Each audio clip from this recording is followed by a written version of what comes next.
ko'chmas mulk huquqlari bo'yicha nizolarni sudgacha hal etish mumkin. Xabaringiz bor? Bu yo'nalishda yana bir yangilik. Endilikda manfaatdor shaxslar ko'chmas mulkka bo'lgan huquqlarni davlat ro'yxatdan o'tkazishda yuzaga kelgan nizolarni nafaqat yozma shaklda, balki elektron tarzda ro'yxatdan o'tkazuvchi organning rasmiy veb-sayti orqali ham komissiyaga murojaat qilishi mumkin bo'ldi. Vazirlar Mahkamasining 2023-yil 29-avgustdagi 426 sonli qarori asosida murojaatlar 10 ish kunida ko'rib chiqiladi. Komissiya yig'ilishi oldidan 3 kun avval tomonlar xabardor qilinadi. Qaror oddiy ko'pchilik ovoz bilan qabul qilinadi.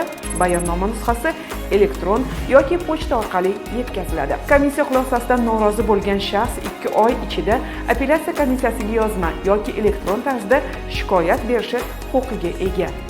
Yangi tartib murosa va haqiqatni sudgacha topish imkoniyatidir. Foydalaning.